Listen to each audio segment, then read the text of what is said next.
বিশ্বকাপের ফাইনালে অবিচারের শিকার হয়েছে বলে অভিযোগ তুলেছে আর্জেন্টাইন সমর্থকরা। গণস্বাক্ষর চলছে শিরোপা নির্ধারণী ম্যাচটি আবারও আয়োজনের জন্য। এর মাঝেই ঘটেছে উল্টো ঘটনা। এবার আর্জেন্টিনাকে বিশ্বকাপ থেকে আজীবন বহিষ্কারের জন্য নেওয়া হচ্ছে গণস্বাক্ষর। আর সেই গণস্বাক্ষরের সংখ্যা 23 মিলিয়ন ছাড়িয়েছে।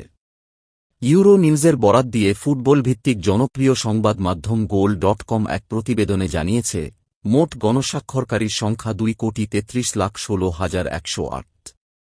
লিভ আর্জেন্টিনা শিরোনামের এই আন্তর্জাতিক আবেদনটিতে ফিফা ও ম্যাচ রেফারির বিরুদ্ধে আর্জেন্টিনা এবং তাদের অধিনায়ক লিওনেল মেসিকে বিশেষ সুবিধা দেওয়ার অভিযোগ আনা হয়েছে।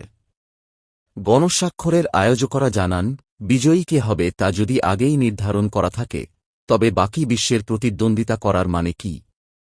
সবাইকে সমান সুযোগ দিতে আর্জেন্টিনাকে বিশ্বকাপ থেকে বাদ দেওয়া হোক। 50 লাখ স্বাক্ষর সংগ্রহের লক্ষ্যমাত্রা নিয়ে শুরু হওয়া এই ক্যাম্পেইনটি দ্রুতই রেকর্ড 20 মিলিয়নের গণ্ডি পেরিয়ে যায়। গিনেস ওয়ার্ল্ড রেকর্ডস অনুযায়ী 1997 সালের জুবিলি 2000 পিটিশনের 24 মিলিয়নের বেশি স্বাক্ষরের পর এটি ইতিহাসে অন্যতম বড় সই সংগ্রহের রেকর্ড গড়েছে।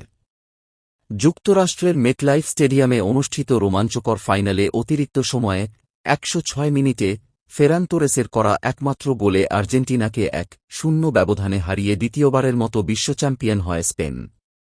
ম্যাচটিতে স্লোভেনিয়ার রেফারি সেলাভকো ভিনচিচের বেশ কিছু সিদ্ধান্ত নিয়ে বিতর্ক দেখা দেয়। আর্জেন্টিনার ম্যাক অ্যালিস্টার ও নিকোলাস তাগলিয়াফিকো ফাউল করেও কার্ড থেকে বেঁচে যান বলে দাবি ওঠে। আবার স্পেনের নিকো উইলিয়ামস ও ফেরান তোরেসের দুটি গোল বাতিল করা হয়।